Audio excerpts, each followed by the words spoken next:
ஒரு கார்த்திகை மாத கருக்கிருட்டு. செங்கல்பட்டிலிருந்து படப்பிடிப்பை முடித்துக்கொண்டு எம்ஜிஆர் அவர்கள் நடுநிசி 12 மணி வாக்கில் காரில் வந்து கொண்டிருக்கிறார். கண் விழித்தவாறே தனது காரில் எம்ஜிஆர் அவர்கள் வந்து கொண்டிருந்த பொழுது வழியில் போலீஸ் உடையில் நின்ற ஒருவரை பார்க்கிறார். எம்ஜிஆர் அவர்களின் கார் அவரை கடந்து செல்கின்ற போது எம்ஜிஆர் அவர்களின் நெஞ்சில் பொறி தட்டுகிறது. ஆள் நடமாட்டமே இல்லாத இந்த அர்த்த ராத்திரியில் அந்த போலீஸ்காரர் பஸ்ஸுக்காக காத்து நிற்கிறார் என்பதை எம்ஜிஆர் அவர்கள் புரிந்து கொள்கிறார். உடனே தனது டிரைவரிடம் காரை நிறுத்த சொல்கிறார் எம்ஜிஆர். கார் பின்னோக்கி வருகிறது. போலீஸ்காரரின் அருகில் காரை நிறுத்தி கதவை திறந்து ஏறுங்கள், எங்கே போக வேண்டும் என்கிறார் எம்ஜிஆர். பரவாயில்லை, நான் பஸ்ஸிலே வந்து விடுகிறேன் என்கிறார் அந்த போலீஸ்காரர்.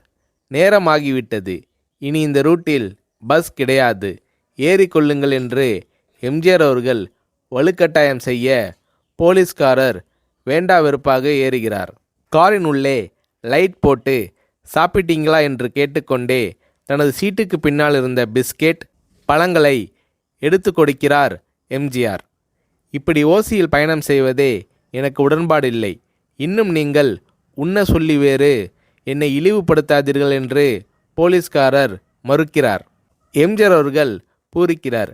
இருப்பவனிலிருந்து இல்லாதவன் வரை படித்து பதவியில் இருக்கும் எத்தனையோ பேர் எனக்கு அது வேண்டும் இது வேண்டும் என்று எம்ஜிஆர் அவர்களிடம் வேண்டியதை பெற்று செல்கிறார்கள். ஆனால் சாதாரண பொறுப்பில் இருக்கும் இந்த போலீஸ்காரரின் நேர்மை எம்ஜிஆர் அவர்களை மெய்சிலிர்க்க வைத்துவிட்டது.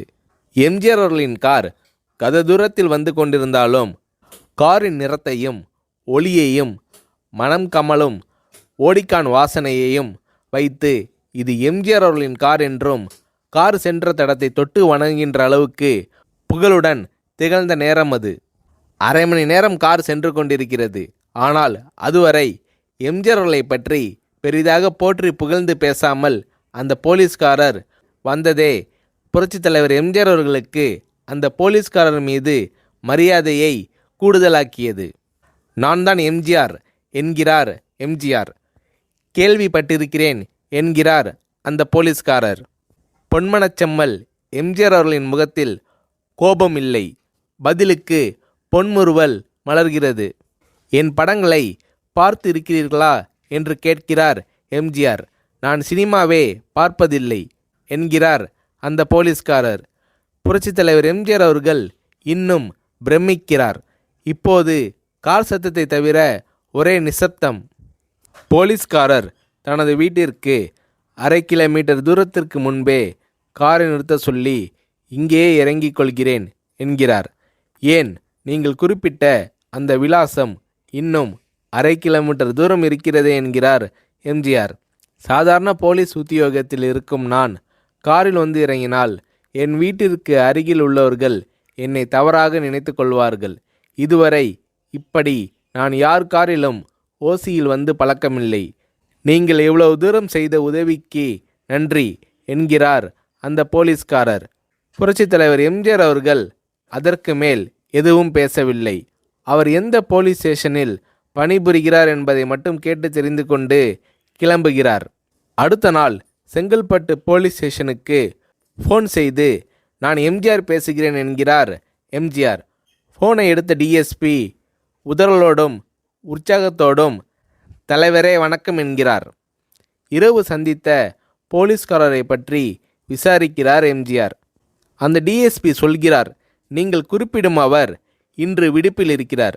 அவர் கையூட்டு வாங்காதவர், கடமை தவறாதவர், காவல்துறையின் நேர்மைக்கு இவரே இலக்கணம்.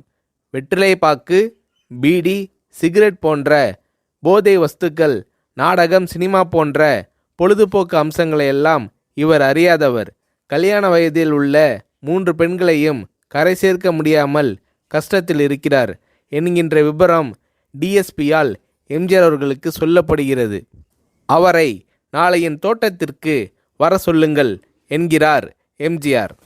கேட்டுக்கொண்ட டிஎஸ்பி உங்களோடு ஃபோனில் ஆளுக்கு ஒரு வார்த்தை பேச இன்ஸ்பெக்டர், சப் இன்ஸ்பெக்டர் உட்பட எல்லோரும் ஆசைப்படுகிறார்கள்.